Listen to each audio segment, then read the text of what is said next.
Okay, we'll call the Emergency County Board meeting of April the 3rd, 2020 to order. First order of business is pledge allegiance to the flag in a moment of silence. I pledge allegiance to the flag of the United States of America and to the republic for which it stands, one nation, under God, indivisible, with liberty and justice for all.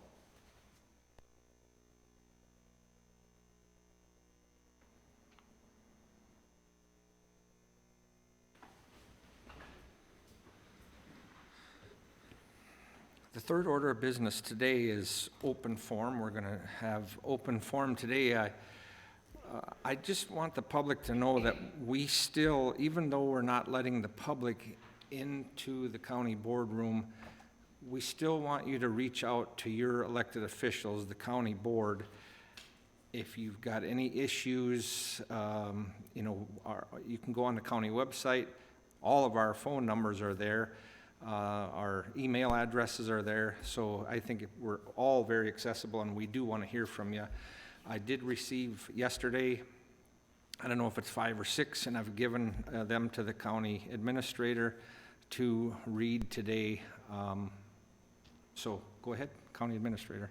Mr. Chairman, members of the board, they're covering kind of two different topics, and so I'll read the first one. It's about the one topic, and then if you want to stop and talk about it, however you wish to do so. Very good. The first one is from Abby, and I hope they will forgive me for massacring their last names. I think it's Abby Getz, who is from Crosby. Dear Chair Coring, this may be slightly out of the scope of your emergency meeting, but I wanted to take this opportunity to address a concern I have with your board members. As we all know, we are under a stay-at-home order from Governor Tim Walz. He has issued additional clarification that this order was not meant for people to go to their cabins, aka seasonal recreation properties, to shelter or quarantine. I do not want to speculate as to whether people may have already traveled to their seasonal rec property or will continue to do so. I am writing to encourage the board to take a stance and issue a statement or an order that would prevent or at least discourage this activity to protect the residents of Crow Wing County.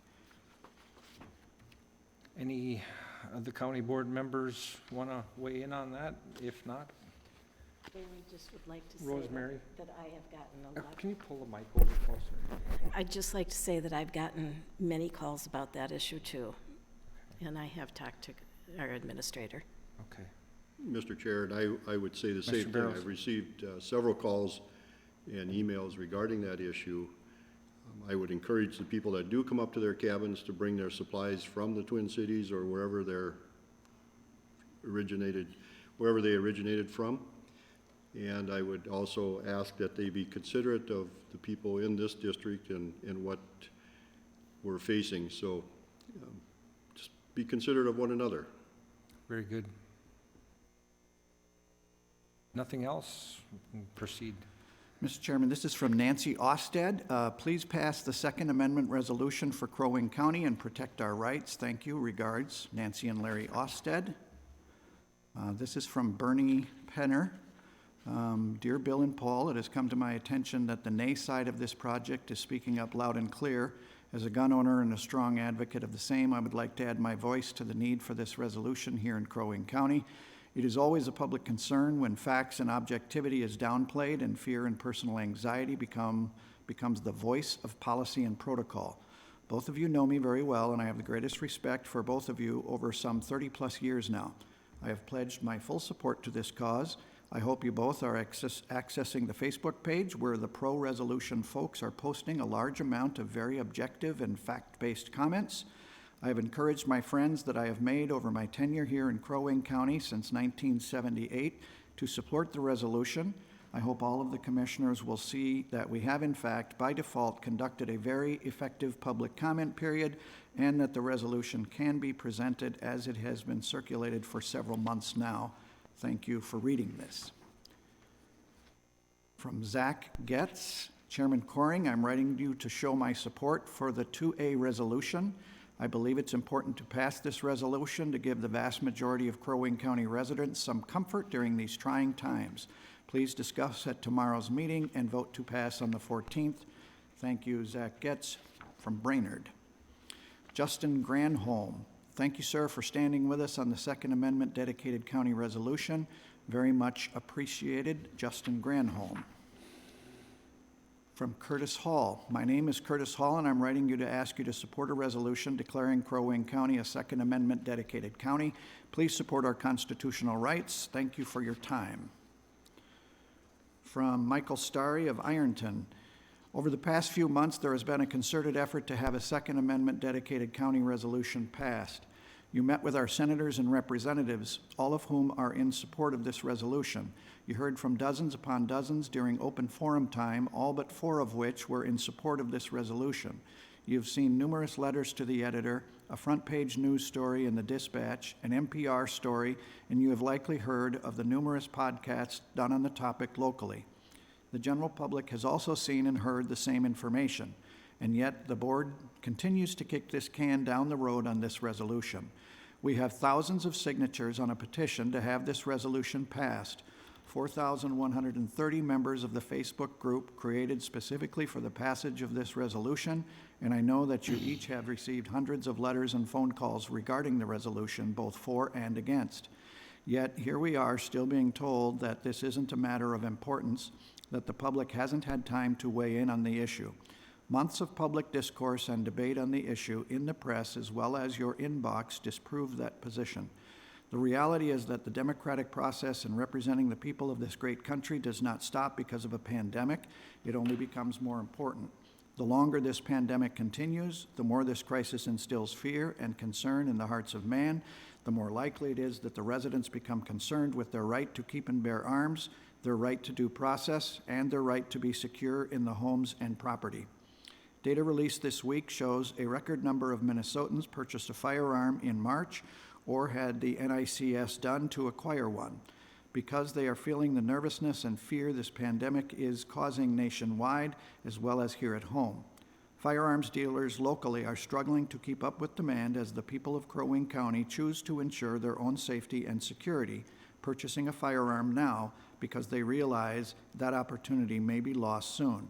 Wouldn't this be the best time to respond to that fear by reassuring the residents of Crow Wing County that in times when the state and federal government can't protect us, we can protect ourselves? I urge you, the members of the county board, to vote yes on April 14th and pass the Second Amendment dedicated county resolution. Michael Starry, Ironton. Anything else from any of the county board members that would like to weigh in on anything that they've heard? Okay. Number 4 on the agenda for the emergency county board meeting is relief measures, property tax hardship penalty abatement proposal. Gary Griffin, are you going to be presenting on that? Mr. Chair, if I could introduce it. County Administrator.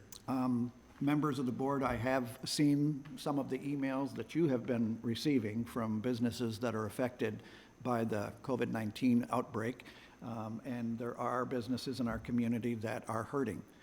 We're going to present a proposal for you today to try to provide some targeted relief to those who we can most easily identify. This will not be a comprehensive package. This will not provide relief to every business in our community. There are going to be people who are hurting who are not covered by what we're going to do or what we would propose to do. It will be messy. I need you to understand that. It's not going to be a clean process. It would be a messy process. We think it's the right thing to do anyway.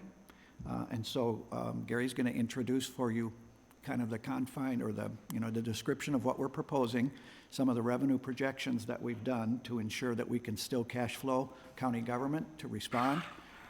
And then you can have a debate over whether or not you like it, what provisions you like or don't like, and move forward from there. Mr. Griffin. Good morning, Mr. Chair and Commissioners. Today is a potential waiver process. I want to be correct on the terminology that it's really more of a waiver process, not an abatement at this point, to potentially waive penalty on late tax payments, if you will. And the process is really targeted the businesses that were ordered to be closed or by the governor in his declaration and emergency declaration a few weeks ago. And We are also trying to target anybody that has been laid off. If you are homesteaded in this county and you live here, and you are the primary wage earner, that's the proposal in front of you. Some history on that as we were arriving at that, if you will, discussion point for you today is we look back at 17 and 18, the tax years, and for some understanding, we typically get anywhere from 51 to 54% of all tax payments paid before May 15th or on May 15th. So we've had a pretty good track record. When we did projections on what this could look like, in conjunction with our finance department, we looked at what happened back in the Great Recession, 2008, 2009, and how many less people either paid on time or didn't pay at all. And what we were looking at is that we wouldn't escrows, I guess, the ones where you have a mortgage potentially on your property and you're making a payment throughout the year, usually right with your mortgage payment to cover the taxes, those would be unaffected. The unemployment will affect homeowners and renters equally. Unemployment will affect those who typically pay April and May equally, and that unemployment will affect all value tax levels equally. And so we think that by targeting the folks that actually are trying to keep a roof over their head is appropriate. And so with the collections of being 52 on a projection, we anticipate that there's about 2.2 million of commercial tax that could be at play here if you just look at the affected businesses declared by the governor. With that, we figure about 1.1 million will be deferred to July 15th if you so choose to do that. We believe that still, we were able to cash flow that, and Debbie could have some more particulars on that if you need it. But we looked at two levels of if we reach 15% unemployment or if this gets to 30% unemployment, what would those projections be? And I think we've included with you those where it would be 3.3 million at 15% unemployment or potentially around 5 million deferred taxes until July 15th if it reaches 30%. Some notes on that is, we have a list if you wanted to look at those, but those typical businesses we were targeting are your bars, restaurants, bowling alleys, movie theaters. There's a list of them. If you'd like, we could refer to that so you have a better understanding of which ones. Again, it's not perfect. There could be examples out there where if you're a restaurant and your business really has been maybe not substantially affected, we would still potentially ask you to pay.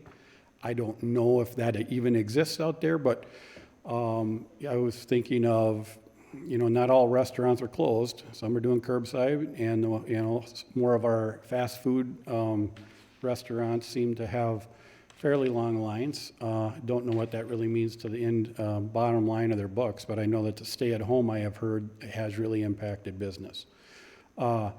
With that, just as a note, again, we're looking at May 15th to extend that to July 15th. Not extend it, but waive any penalty on these properties that would have to pay late because they didn't have the ability to. In statute, our resort properties have the ability to pay May 31st, so they usually get 2 extra weeks to pay on an annual basis already. That doesn't mean they're, don't have their own problems. With that, I guess I'd take any questions right now from the board if you have them. And so, thank you, Gary. So what we're trying to do here is what actually the county board is trying to do is trying to figure out a way to help our community where we all live, and we realize that businesses are in dire straits. People are in dire straits. And this is something that the board is considering to try to help our community. I think that we're all worried about this too, because we need to keep the wheels on the car here too.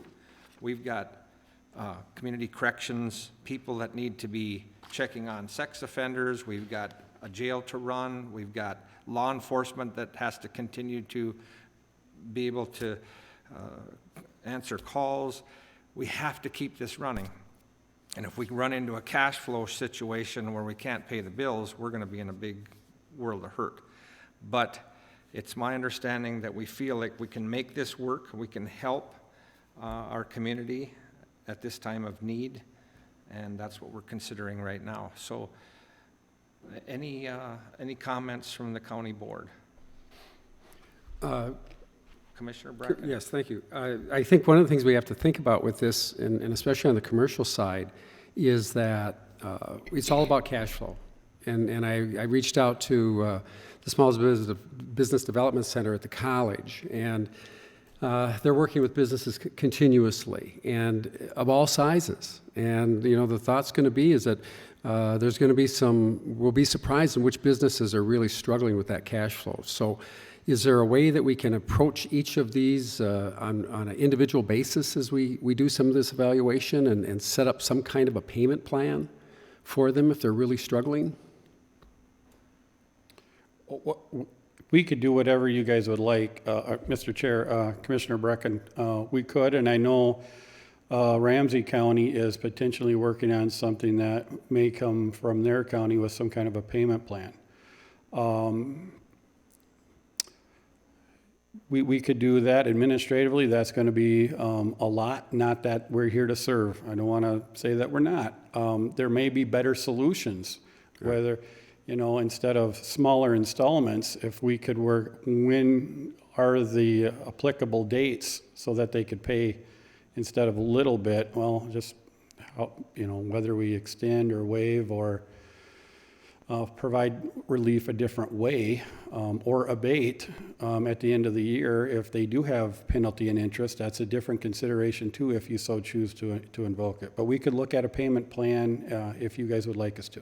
And I think for today, we should focus on what we've got here. I understand you are extremely passionate about the people in this county, and I appreciate it very much. But we've got to really be careful, because this isn't just Crow Wing County. This affects the school district.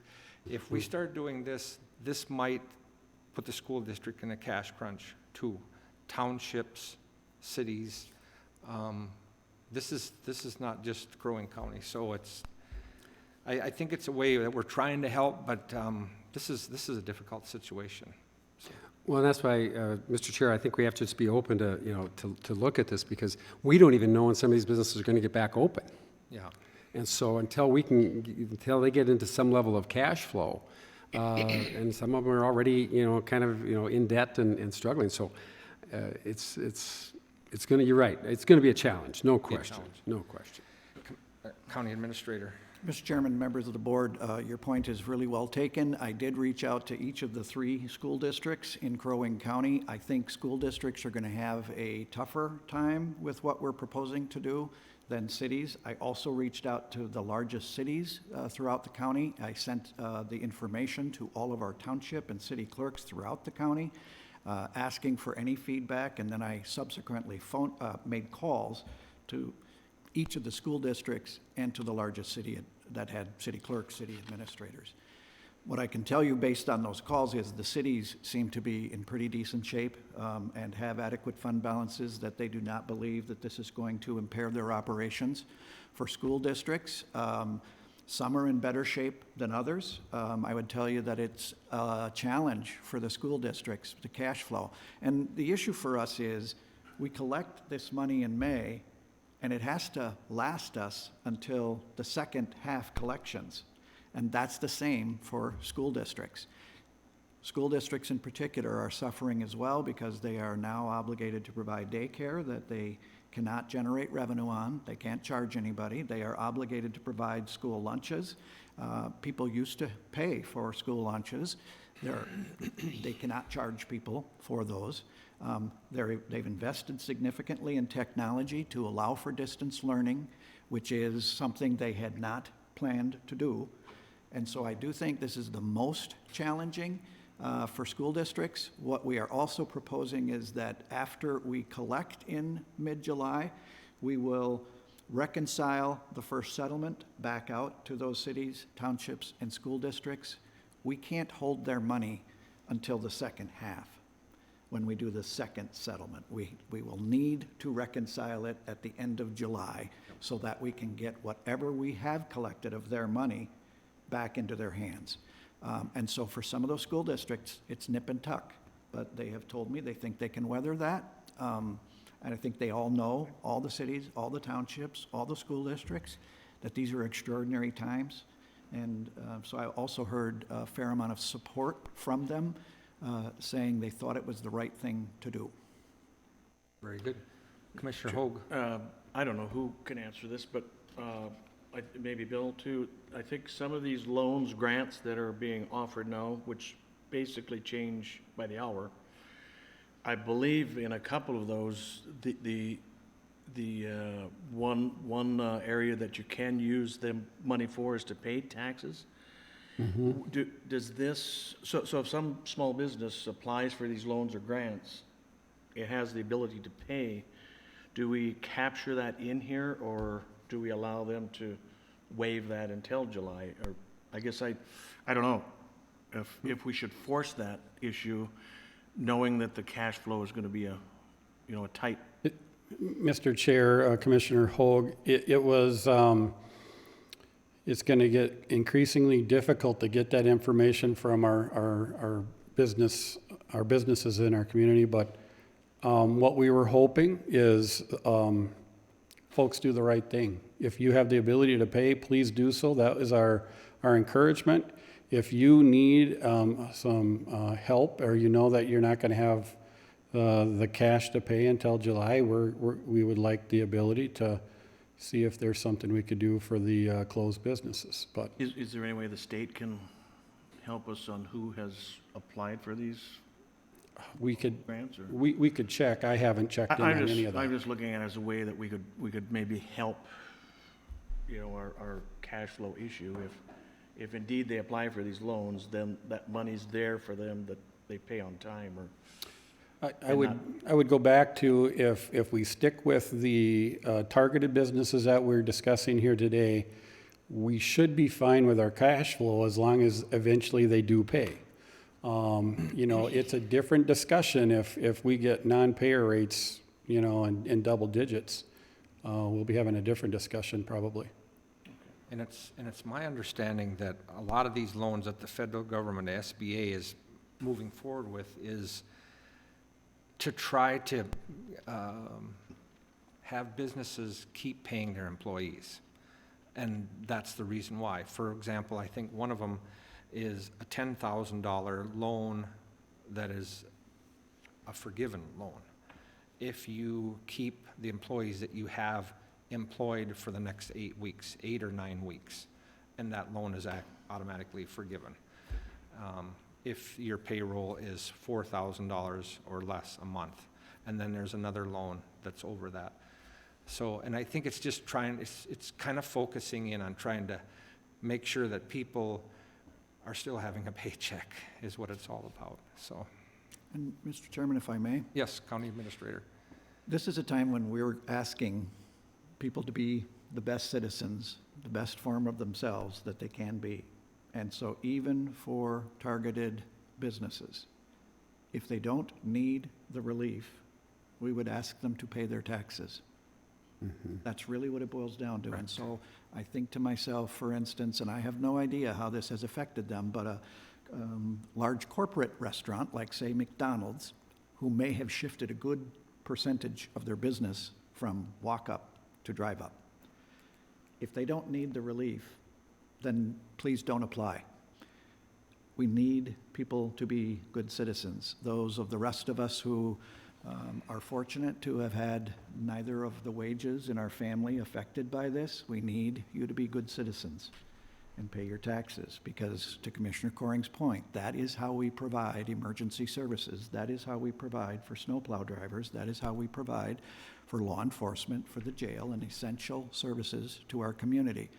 We are proposing an application process here, that you would apply for the penalty waiver by the end of April, by no later than the end of April.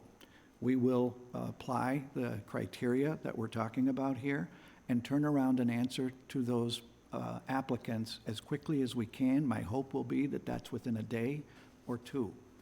If someone is denied through that process and they would like to appeal that, we are providing an appeal process directly to you.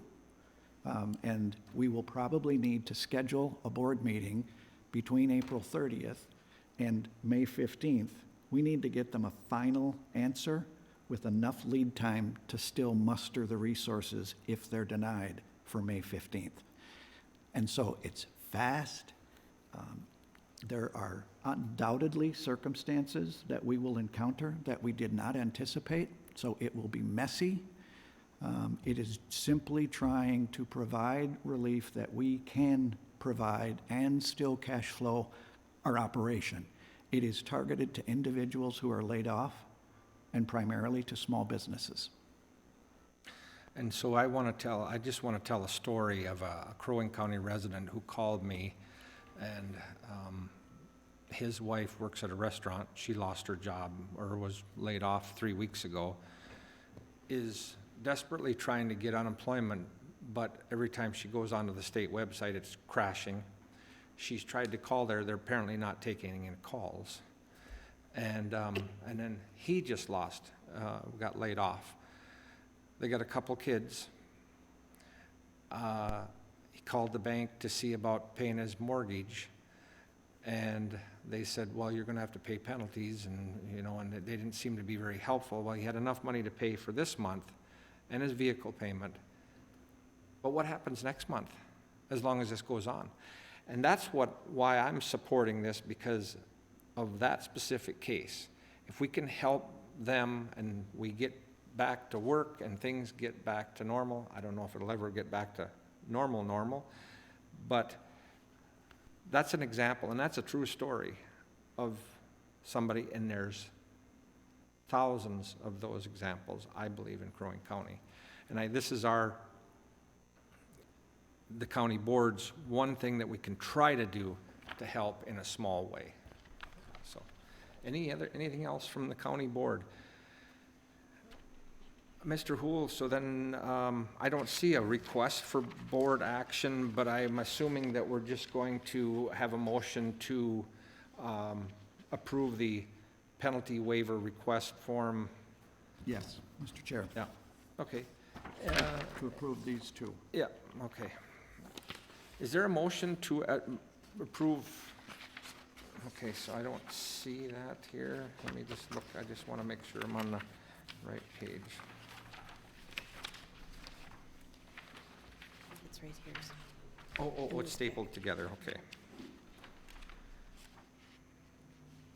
Is there a motion to go ahead with the penalty waiver? Oh, here we go. Therese is way ahead of me. Okay, we've got a request for board action here to approve the property tax hardship penalty abatement proposal. Mr. Chair, if I could. Gary If we Griffin. could, if we could tweak that verbiage to say it's the property tax penalty waiver process is what we're really talking about. Okay. And leave abatement out of it. That's a whole different Okay, we can do that. subset of We'll take motions we'd abatement have out to of go through. that, and how would it read again? Read it one more time, Gary. Sure. Property tax penalty waiver process. Okay, Mr. Chair, County Administrator. I would add the one word, property tax hardship penalty waiver proposal. Okay, very good. Does the I'll board, make that motion Commissioner, to property tax penalty Commissioner waiver. Hoag makes that motion. Is there a second? Second. Second by Commissioner Barrows. Any further discussion on the penalty waiver proposal? Seeing none, I'm reaching for my gavel, but there's no gavel, so All in favor of that motion signify by saying aye. Aye. Opposed? That motion passes. Next is Deborah Erickson on liquor license abatement proposal. Administrative Services Director. Deb? Mr. Chair, Commissioners, along the same lines of what we were just talking about with regard to the property tax waiver situation, we also have establishments within Crow Wing County that we license for liquor license purposes. Typically, those are restaurants that are in townships or in unorganized territory. Those are the purveyance that we have authority over for licensing. We do not license any of the establishments that are within individual city limits. So the discussion that we'd be having today is reflective of those 23 establishments that we license that currently carry an on-sale and Sunday or an on-sale Sunday and off-sale, also known as a combination license. The annual license fee for an on-sale and Sunday establishment is $2,100, and the fee for a combination license is $2,450. The license period runs from July 1st to June 30th. And typically, our establishments are starting their renewal process now in April to get through the township approval level, the county board approval level, and the state approval level for their license to be effective for July 1st. We're hearing from some of our establishments, of course, who, while they may still be able to do takeout for food, there is no provision in the state that allows to-go for on-sale alcohol. Your off-sale establishments are still permitted to sell off-sale liquor. You cannot sell on-sale liquor in a to-go capacity at this point in time under state statute. The executive order that the governor had issued required all bars and restaurants to close to customers and prohibits on-site consumption of food and alcohol. That was effective May 17th and is in effect until at least 5 p.m. on May 1st. So our liquor establishments have not been allowed to sell their product for the last month almost. We're 2 or 3 weeks at this point, and effectively will be at least 6 weeks before they would be able to resume their regular sales. It's likely that that could also be extended even further beyond that May deadline. I know the governor had said that that was to be reviewed again as that time came closer. So in order to provide for a little bit of relief for these establishments that are still they're still paying for their dram shop insurance, their liquor liability insurance, they still have the cost of their operations that they are being required to comply with, as well as prepare for their renewal process. We have a couple of options that you could consider to provide some relief on the renewal fee. For those on-sale establishments that have the $2,100 annual fee, that equates to about $175 a month is what a license fee plays out to be there. For the combination establishments, it's about $200 a month is what the license fee is in those particular areas. The first option that I'm recommending we take a consideration of is to provide a 2-month reduction in the renewal license fee that is effective for July 1st of 2020. That would basically recognize the loss of revenue for the 2 months of March and April, which are under the current executive order at this point in time. That renewal fee would then be reduced to $1,750 for an on-sale and Sunday, or $2,040 for a combination license. The financial impact to the county, if we were to take this avenue, would be approximately a loss of revenue of about $8,700. The second option that you could also consider is to provide a 4-month reduction in the renewal fee, which essentially would provide relief for the remaining balance of the current year, from essentially March through June 30th, from March 1st through June 30th, is what the relief would be from that particular concept.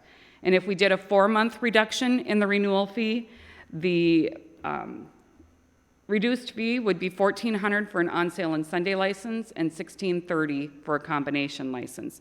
And the financial impact to the county there would be a loss of revenue of about $17,400. The other thing I'd like you to keep in mind that ties into what Gary was presenting earlier is the fact that our liquor license currently requires that all establishments must keep their taxes current, which means they have to pay their first half by May 15th and their second half by October 15th in order to keep their license in good standing. State law requires that the licensee must keep their property taxes non-delinquent. They can't have delinquent taxes, which essentially means they have to be paid in full for the year by December 31st. So I would suggest that we suspend the ordinance language that we currently have that says May 15th, particularly if some of those establishments are going to take advantage of the option to not pay or to have the penalty waived for payment that would occur in July. So Deb, I've got a question. This is, of course, probably not, it's related, but not related to this. Okay, so I remember you and I having a conversation about cigarette licenses and that the fee for the cigarette license has to cover the cost of processing it and conducting, what would you call it? Background checks, compliance checks. And then compliance checks, okay. So I would assume that this is the same thing, that the amount that we're charging covers the cost. Why does it seem like this? This seems like a lot of money when a cigarette license is $75, or it used to be here, and this seems like a lot. I believe, Mr. Chair, that the liquor license statute has a different fee structure that is applied to it than what the tobacco license Okay. situation does. Tobacco license is strictly by ordinance of the county board. That's how we are licensing that. Liquor licenses are our ordinance, but also Minnesota statute. And I believe, if I remember right, there is a structure within statute that defines some of the limits and the floors, if you will, on liquor license fees. Do we, the county, get all of that fee money, or does some of it go to the state? For the liquor license, Mr. Chair, we receive and retain all of the fee. Okay. Okay, Mr. Houle, you're shaking your head, no. County Board, any comments, questions? Commissioner Hoag? So 23 establishments could benefit from this, but hundreds may not that fall under city. That's correct. Do we have any, and I'm sure we don't, have any indication whether cities would piggyback off of this? Or if they do, I mean, are we giving somebody an unfair advantage by doing this? for those Mr. Chair, 23? Commissioner Hoag, I have not heard from any cities that are currently considering any relief, but I also have not asked the question of them yet to see if they have made a plan to do so. I wanted to bring this before you today, and if there is interest for you to move forward, I would reach out to the cities and share the action that was taken by the county board to encourage them to also consider the same type of option within their municipalities. County Administrator? Mr. Chair, members of the board, I'm on a listserv for the City County Managers Association, and so I can tell you that this is being discussed around the state by cities. In my conversations with the city clerks or administrators about your previous action item, two of them raised the prospect, asking whether we were going to consider something. And so I was able to share with them what it is we were going to do. And so I believe they are receiving the same kinds of inquiries that we are. This will, of course, apply pressure on them to do the same. And it is not going to be our decision whether they follow through with that or not. That will still be subject for local control for those cities. And then I guess after, like I said, when we get back to normal, I don't know if there's ever going to be a normal again, but once we get back to normal, I guess sometime, maybe at a budget committee meeting, I'd like to have a deeper dive on this specific issue. I want to know why, you know, $2,000 is a lot of money to me, and if that's how much it takes to process that, I don't know, it seems like a lot. Come on, County Administrator. Mr. Chair, you may have heard the term sin tax. And so normally, county government cannot charge a fee that is greater than the cost of delivering the service. That's the general rule. Right. Liquor licenses are carved out in statute differently. And so the fee is clearly greater than the cost of administering the service. I would refer to that as probably being a sin tax. Well, that that makes sense, but it doesn't make sense. It doesn't make it right. I mean, we're almost treating another business unfairly, I think. But anyway, that's a conversation for another day. You know me, I kind of go off track and wonder why are we doing this. Question. I have a lot of thoughts? Any questions, for Commissioner Barrows? Mr. Chair, going back to the previous point, I think it's important that we do show some leadership here, that we move forward with a proposal here. I think that other units of government will have the opportunity then to search their souls for what they might be able to do to help their businesses and residents. But I also have a question here, and we're looking at a 2-month period here. Some businesses will be able to ramp up business if they can open up May 2nd or whatever, more quickly than others. We don't know also if this will be extended.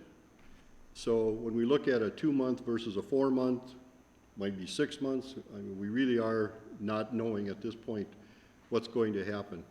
So I'm a little bit concerned with our action, that is there a way to address that in a sort of a step process?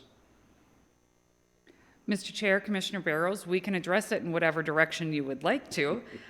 We certainly could, we certainly could suggest that there is a month-to-month basis, and proof of when your business is up and running again would determine when that, what that fee could be. As I said, the breakdown is about $175 a month on an on-sale and Sunday, and about $200 on an off-sale, on-sale Sunday combination license. We could look at a month-to-month structure. Right now, what our ordinance requires is that the renewal fee has to be submitted before the license can be approved. So you can't approve the renewal license without the fees being submitted. We can't submit it to the state for them to sign off. In addition, I should also add a couple of other things that come into play. Along with the license fee, there is a buyer's card renewal fee that is what is paid to the state, that the establishments pay directly to the state, which is a $50 fee that they pay directly to the state to keep their buyer's card, which allows them to buy from a wholesaler to be able to receive their liquor. The other piece that goes along with that is there is a $25 background check renewal fee that is due to the county sheriff's office every year as part of that liquor license piece as well. They are required to have a background check completed every year as part of their renewal as well. So we can establish, from an administrative standpoint, we can absolutely administer it in whatever direction that we want to choose. My concern about saying that we would look at it on a month-by-month as they move forward would be it might delay somebody from being able to have their renewal license in time to be able to open when they are flexible enough to be able to do so. But we can absolutely look at that. Well, I think Commissioner Barrows makes a good point, but I think we could probably move forward with this now, and we can always have another emergency meeting, or at our regular board meeting, we can address it if by chance this continues to be extended. But you do make a good point. Lord only knows how long this is going to go. And Mr. Chair, if I may just add one other thing. I think the easiest way to accommodate that is to approve the 4-month option, because we don't know if that is going to be extended, whatever it might be at this point in time. It provides the best relief that we can give to those establishments right now today. And the impact between a 2-month versus a 4-month is not extremely material in the course of what our actual operations would be either. Oh. Commissioner Barrows, anything else? No, if there is no other discussion, though, I will be happy to make a motion. Okay. Any other discussion? Hearing none, Commissioner Barrows is willing to make the motion and does make the motion to approve the abatement. Is that what we would call this, as abatement? Anything else from the county administrator? Mr. Chair, members, it would be a reduction in their renewal fee. And so it's really, Would abatement be the proper word for that? yeah, a No. waiver. No. Abatement has specific statutory meaning, so I would say it's probably a waiver. Waiver, okay. And I'm- So Mr. we Chair? change it maybe to be liquor license waiver proposal? That works. And Mr. Chair, if I could, I would also ask that the motion include that we also waive the normal requirement that their first half taxes need to be paid. We'll deal with the second half if we're still here in October, but you just approved allowing these businesses to pay late, and so we don't want to get ourselves tripped up on our own rules. And Mr. Chair, if I may, I think we can simply say that we would suspend the language of the ordinance with regard to current taxes, because the statutory language is already still in play with regard to delinquent taxes. So if we include the phrase that we suspend the ordinance language as it pertains to current taxes. Okay, so County Administrator, if you would just kind of wrap this into a ball and tell us, or Deb Erickson, so we're looking at a liquor license, not abatement, but waiver, and we're suspending the ordinance on paying your taxes, correct? Paying your Ms. current tax. Current taxes. Yes, And to include the 4 months. yes. We're going for the 4 months, not the 2. So, if I may, Mr. Chair, the action would be to approve the reduction in license fees for 4 months for the renewal of the period starting July 1st, 2020, and further to suspend the ordinance language as it pertains to current taxes. Would that be your motion? That's my motion, Mr. That's Chair. Commissioner Barrow's motion. Is there a second? I'll second. Seconded by Commissioner Brecken. Any further discussion? Hearing none. All in favor of that motion, say aye. Aye. Aye. Opposed? That motion passes. Thank you. Yes, thank you. Number five is County Administrator, capital projects freeze. County Administrator. Mr. Chairman, members of the board, each year you approve a capital improvement plan, and that was approved back in December, and once that is approved, we go about the business of implementing it. For vehicle purchases, that's fairly straightforward. We put in an order for a vehicle. Much of that has already been done. And so while we haven't received the vehicle, the order is in, and there would be some significant issues with trying to draw that back at this point in time.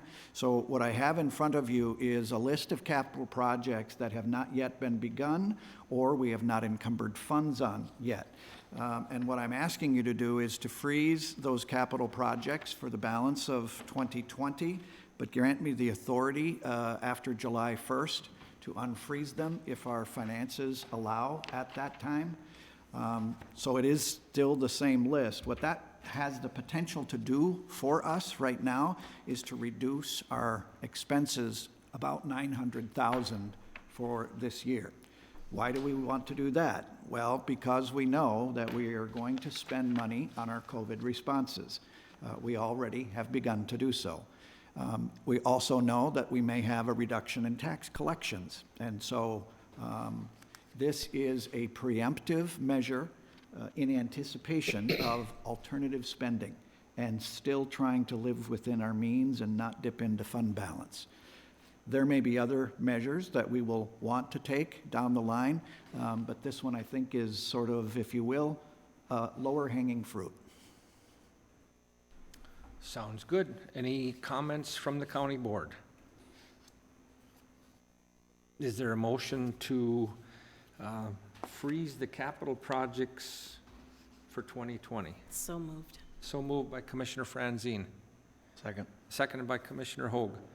Any further discussion? Hearing none. All in favor of that motion, say aye. Aye. Opposed? That motion passes. Next, community contingency planning. Mr. Chair, we have item 6 yet. Corrections. What? Department of Corrections is first. Oh, I'm sorry about that. Krista, Minnesota Department of Corrections issues Krista Jones, Community Corrections Supervisor. Krista, sorry about that. Mr. Chair, if I may? Yes, County We Administrator. know that legislation is happening in St. Paul, and it's happening at a very rapid rate. And so we just learned of this, I think, on, was it Wednesday or Thursday? Wednesday, about actions that the Department of Corrections is contemplating asking the legislature to adopt that would have implications on county government. And so Krista's here to explain to you what we know today, which could be different by this afternoon, and what we're concerned about. Krista, go ahead. Good morning, Commissioners. I was asked to come today and talk about this bill that is set to go before the legislature next week, we believe. We've been told on April 8th. As Tim said, this language as of today is not what is going to be the final language in this bill. We're told that that will be sent out about 5 p.m. tonight. So it is changing, as everything is quickly these days. This bill is called the Intermediate Emergency COVID Response Bill, and the three pieces of it that could potentially impact corrections are: this bill authorizes the Commissioner of Corrections to release certain offenders during public health emergencies. What they are proposing is that offenders who are currently incarcerated in DOC institutions may be released if they are within 180 days of their release date. That could potentially have a significant impact on community corrections and community supervision with the amount of people that could potentially be released as a result of this. A second thing is authorizing the governor to direct local probation officers to seek revocations of persons on supervised release or probation during a health emergency, to only seek those revocations when a person is a danger to self or others. I don't see that as significant, because I believe we're already doing that today to the extent possible. However, taking that authority away from the local probation officers and that discretion could make it difficult to hold people accountable, as we are trying to do even in this time of crisis. And just the third thing they're asking is that requiring that COVID-19 rapid tests be done for public safety officers, and that they be given priority, and they're just asking that probation officers be included in that. So the main one that I see impacting community corrections is the first one that I talked about, and them potentially releasing a number of individuals if they are within that 180 days of their release date. Krista, do we have a number of how many you're talking about here for Crow Wing County? Commissioner, that is a good question, because that is one thing that Community Corrections Act counties have asked for, and no, we do not at this time. That's what makes this situation extremely difficult to plan for and know the impact, because we don't know how many offenders they are talking about in that release. As written this morning, they did include language in it that states low-risk offenders. However, we aren't sure if, we know that that isn't only going to include property offenders or drug offenses. There is no language in it specific to what types of offenses, which is a concern as well. But there is language regarding low-risk offenders that was added. So our county probation officers by statute are responsible if this bill, at least what you're seeing in this bill, if they're released, if they're Crow Wing County residents and they're coming back here, we're responsible to monitor those people, and you're saying that potentially the caseload could be increased and could be an issue, correct? That's correct. Okay. And this is this a Walz administration bill? You're saying the Department of Corrections, so I'm assuming that's not some legislator that's just doing this. This is actually the Walz administration, correct? Yes. Okay. Okay. Well, I'm glad you brought this to our attention. But there's just so many unknowns, it's just, we don't know. And I think we'll have to, as a county board, we'll have to address it when that gets here. But we appreciate that. Any questions from the county board? Commissioner Barrows. Mr. Chair, in reading through the information provided by Department of Corrections and from Krista, I noted three things that she talks about: the accountability for these people that are under the supervision of her department, the financial aspect, which we already know AMC is working on getting us more funds for community probation, and there doesn't seem to be a financial component to the legislation that they're proposing at this time, and that's concerning to me.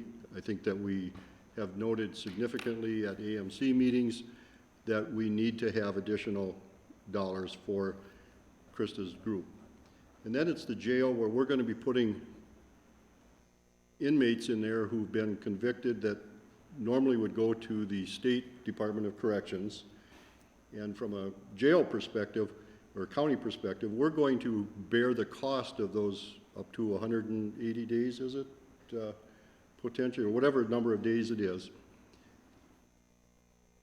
And I'm assuming if Mr. Hool would be able to answer this question, it would be at the per diem that we've negotiated with DOC, which I don't agree with at this point. I think that when they're forcing something on us, they ought to pay at a minimum the per diem that they would be receiving if they were in the care of the Department of Corrections.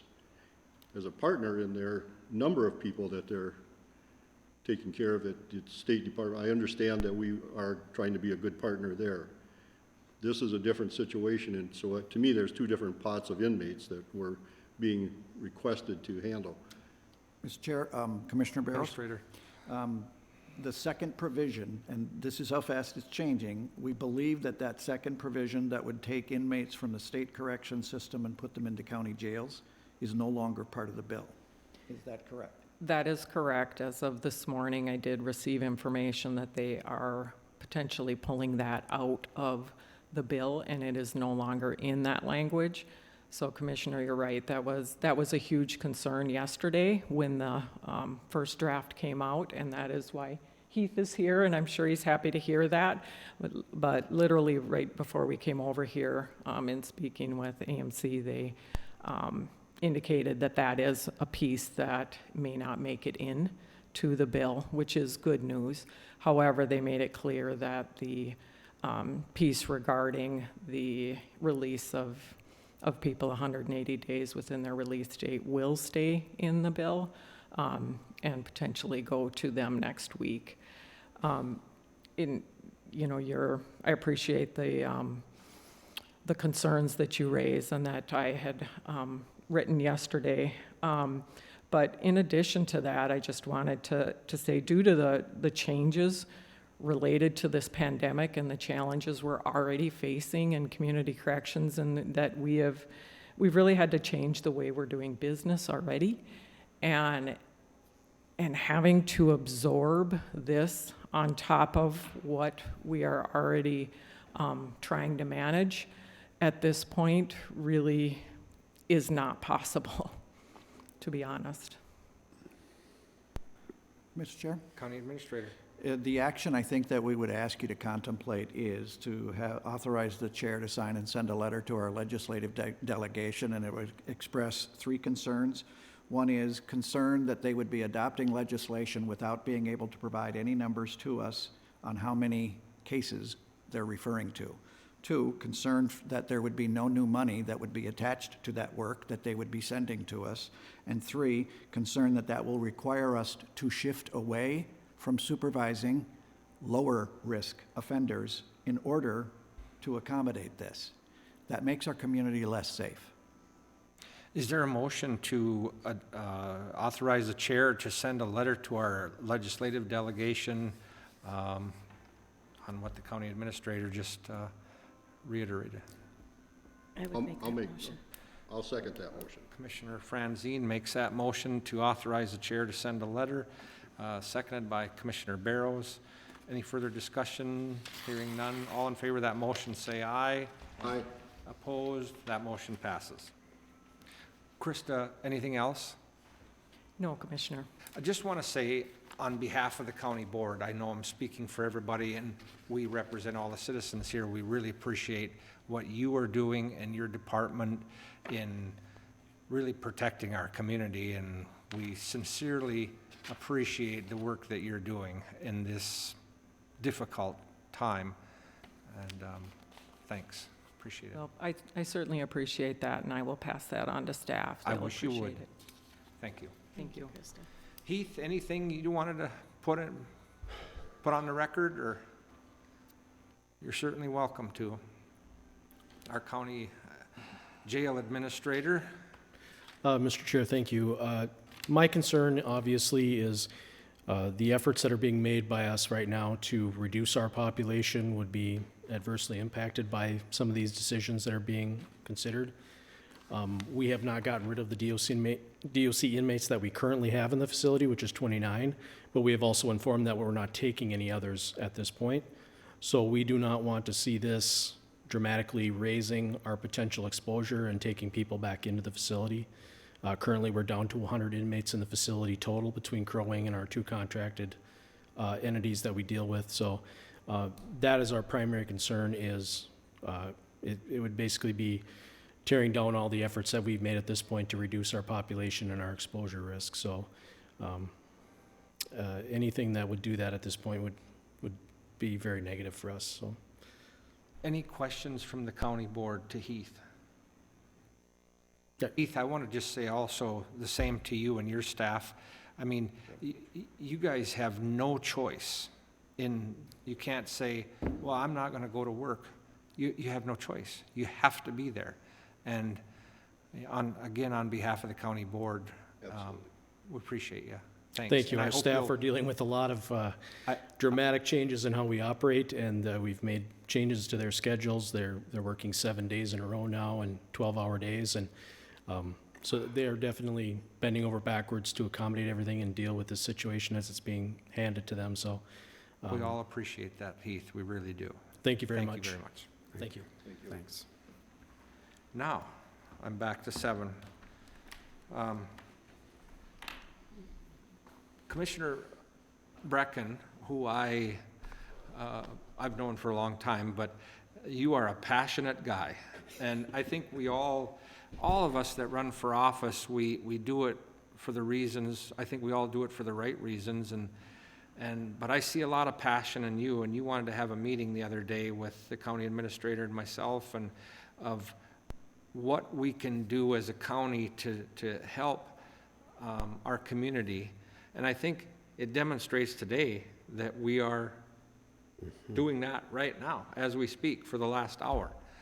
And what I suggested, and then I'll let you take it from there, but what I suggested is, in my legislative experience, I've done a lot of constituent work over the years, and I certainly wasn't the master constituent service guy. That was Representative Steve Wenzel, who, if anybody had a problem, they knew they could call Steve and he would take care of it. But I tried to emulate that when I was in the legislature, and I try to do that here on the county board. And I think that's what we need to even try to step up and do more is, and I keep saying that at open forum, is I want our constituents, no matter where you're at, I want them to reach out to their county commissioner and either email or call if they're wondering, gee, how do I apply for, even though it's not county business, how do I apply for this SBA loan? I got an email from Bremer Bank, and I looked at it last night because if anybody calls, I'm going to be kind of ready to tell them about it. And so I want us to be a resource. And I know that all the other county staff is busy doing their duties. We need to keep the wheels rolling here. And so that's why at that meeting I said that us 5 need to be the resources that people can reach out to.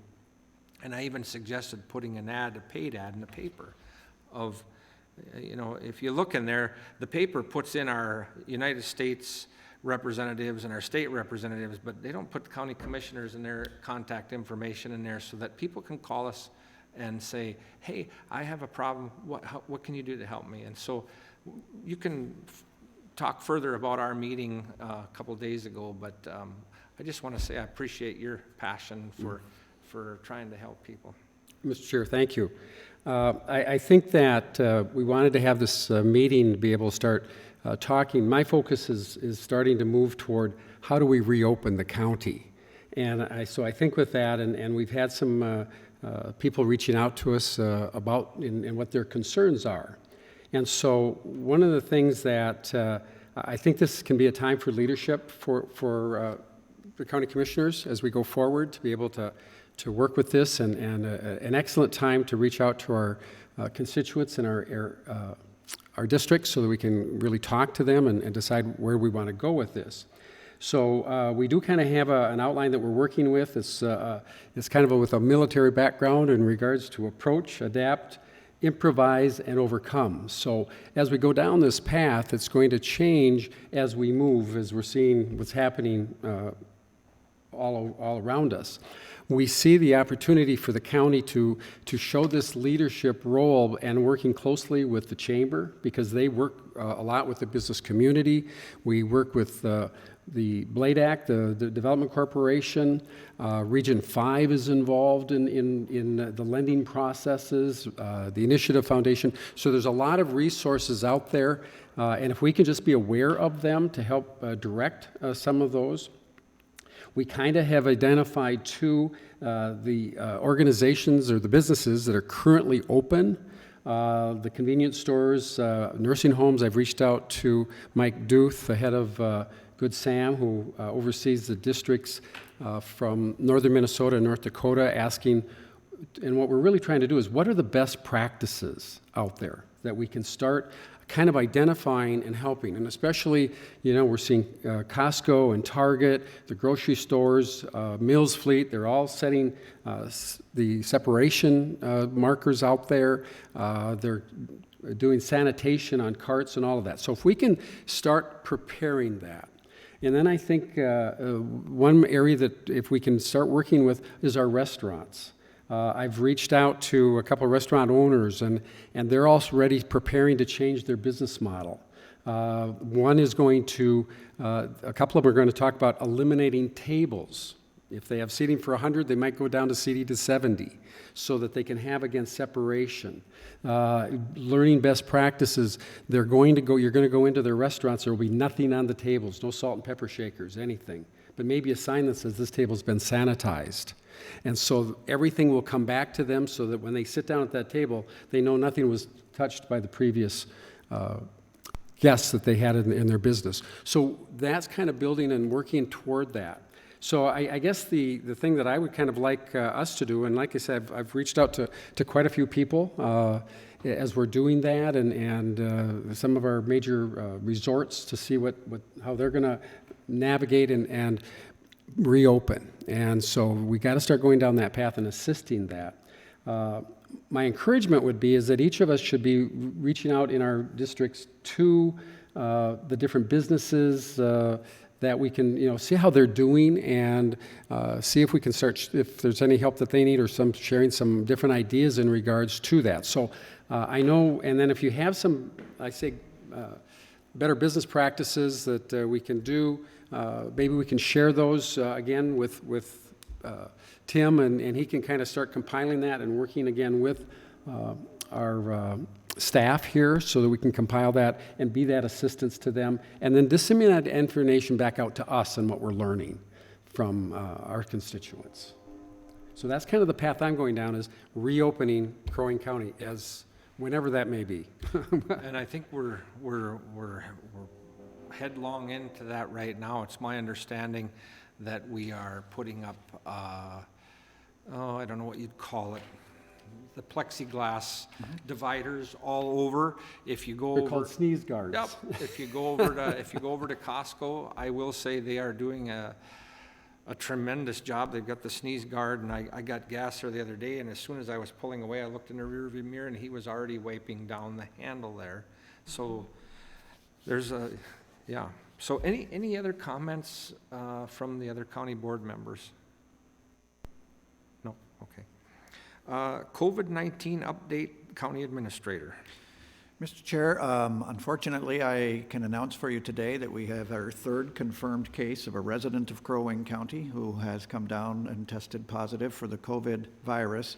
There is some debate in the social media community about whether that should be 4 or 3, because the first one we had was not a resident of Crow Wing County. I think that's going to quickly become a moot point, and so I'm only going to start to announce to you the numbers that are Crow Wing County residents.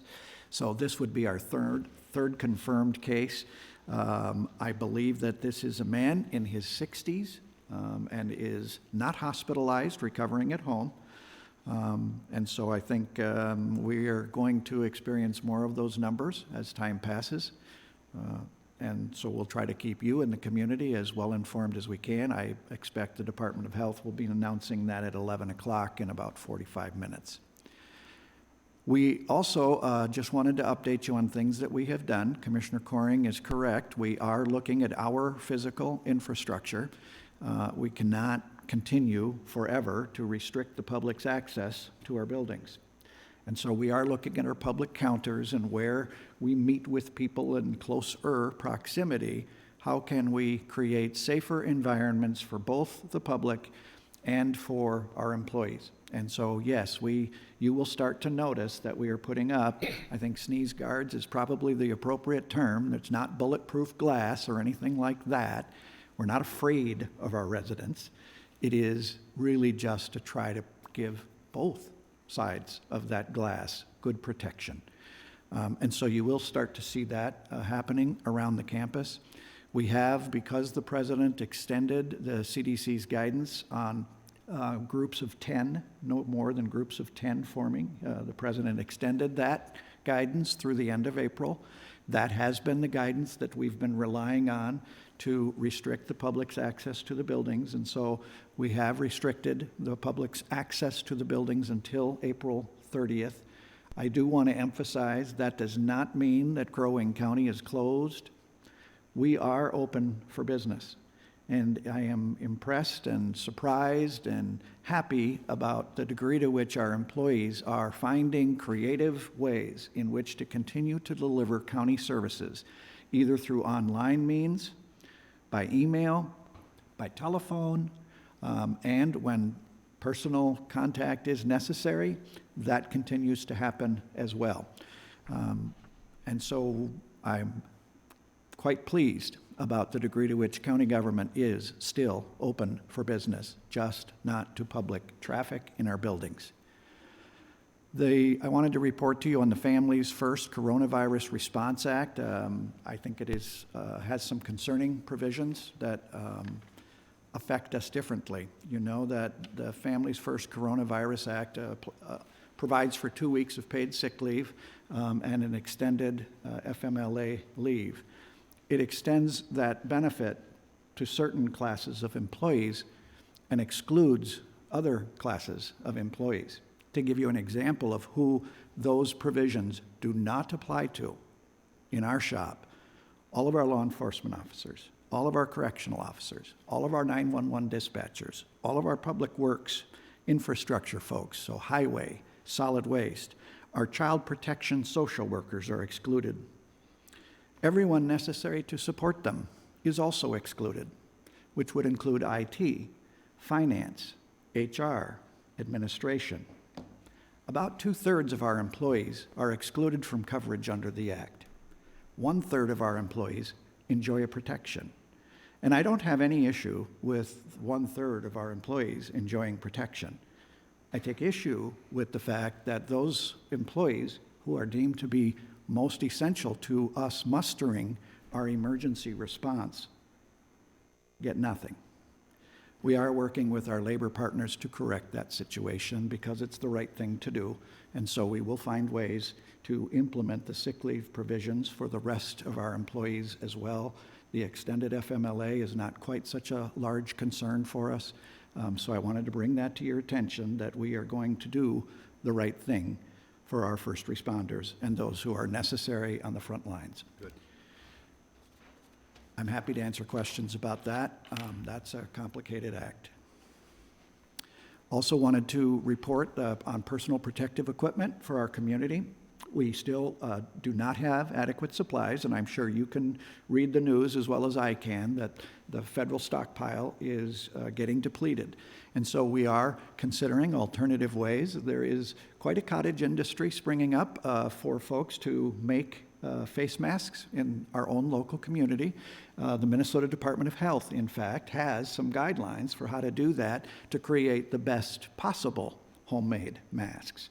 And so we will be publishing that on our website and would encourage the public to take a look at those guidelines. There are things we can do. And I hear and see local businesses ramping up to try to provide that. They are to be applauded. We are also continuing to accept donations for our first responders, those who must still maintain physical contact. And so trying to keep them as safe as we can. The PPE that we do have is being used for those purposes. And of course, anything that we have gotten from FEMA as well, shared with our local hospital personnel. They have supply streams as well. But our real primary focus is those who we expect must still maintain physical contact with somebody who may be ill. And so we don't have enough PPE for everybody, but we are looking at alternative ways that we might be able to generate additional PPE locally. Happy to answer questions about Yeah, that. Mr. Chair. Reckon. Again, as we're reaching out and talking to different people, I know I talked to Grandview, and I know that they have plastic gloves, and so they have made a donation. I know that talking with Gary at the fair, and they had sanitation. I don't know if they could, use the sanitizer that they've got or not, but they've, so there are people and businesses out there that, in some of the restaurants that may not be open, may have, some things available that they'd be willing to donate at this time. And one other thing, when you gave your talk before, you didn't mention that there is businesses that are looking for people, workers. You told me that at the last meeting. Yep. You wanna, Well, I think that, and I know that, some of the TV stations out of the Twin Cities are posting where jobs are available. And then, you got grocery stores that are looking for people. I know drugstores are looking for people. So there are businesses out there that are in the hiring mode. okay, And we could be a facilitator for that, too. very good. County Administrator, Mr. Chair, that's all I have. that's all you have. Okay. A couple more things from me. I just want to say to the people that are listening, and I hope that Chelsea puts this in the paper, but I want everybody in Crow Wing County to be diligent, because this brings out the best in people, but it brings out the worst in people. There are people that I think that there's a special place in hell for them, because they're doing scams on people, and there's just bad things happening. So I just tell people to be diligent, and if it doesn't smell right, just hang up, don't take the call, because there's just a lot of scams happening, and I'm just afraid somebody's going to get sucked into that. So be careful, be careful. There is a solid waste committee immediately following this meeting in the Oak Room for Commissioner Hogan, myself, and County Administrator and Gary Griffin. And Commissioner Franzine has informed me that she heard from Martha Look that the April 27th spring meeting of the Township Officers Association meeting has been canceled. I'm going to just take the liberty of one more thing before we leave, and I hope you don't mind this. But, a lot of people know I spent 7 years running for office to get in the Senate, and it was, now that I look back, I kind of wonder why, but then when I think about my years in the Senate, it was some of the greatest years of my life, and it was some of the most trying times of my life. And when I first got to the Senate, there was 13 of us brand new senators, and we were all paired up with a senior senator. And my senior senator was Senator Steve Dill, who was a farmer from down in the Dassel, Cokato area. And I just was informed on March 25th that he passed away. And I will say that this is why it's trying times, because I can't go there to his family and say, express my sympathies to them. This is really trying times. People are not able to have funerals, and it's really difficult. Steve Dill sat next to me for 8 years and was a steady hand, when things were bad and things were good, it was great. And the greatest thing about him is he was the best storyteller in the whole world. And just a couple stories. And one story was he had a jackknife that I think he had since he was a child, and he carried it with him all the time. And he was going to go to Washington DC for some legislative trip, and he got to the airport and he realized that he didn't take his knife out of his pocket, and he didn't want to lose that knife that he had had for probably 50 years. So when we were at a caucus meeting, he was telling this story, and then when he had the greatest laugh in the whole world, and when he'd start to laugh, you couldn't help but laugh. It was so funny just to laugh. And so he got to the airport and he thought, what am I going to do? So he went to the bathroom, and they had these tiles in the bathroom. So he stepped on the toilet, and he put the knife up above, and he went to Washington, D.C. And so he came back 4 or 5 days later, and he went to the bathroom and went and got his knife. It was still there. And he told that story, and everybody just roared laughing. And another time, when the way the legislative session works is it's a lot of busy work until you get to the very end, and then it's just a lot of arguing, trying to get something passed and try to get an agreement, and it really winds up being leadership who's making the decisions, and so all the other legislators are off just waiting. It's kind of a waiting game. And so I don't know if you remember the movie Borat, which I think is the dumbest movie I've ever seen in my entire life, but Senator Dill says, should we go to a movie? And we went to this Borat. I thought it was the dumbest thing ever, but he laughed so hard. I left there, and I can still feel how my stomach was. I was laughing so hard. It was hilarious. And but I will say he was only 75 years old. He had 4 children, a great wife, Pam. He served for 24 years in the legislature. I'm hoping they have a memorial service after all this gets over with so that we can go down there and tell him how much he meant to us. So thanks for letting me do that. If there's a motion to, any additional business, a motion to adjourn. So moved. So moved by Commissioner Barrows. Second. Seconded by Commissioner Franzine. All in favor, say aye. Aye.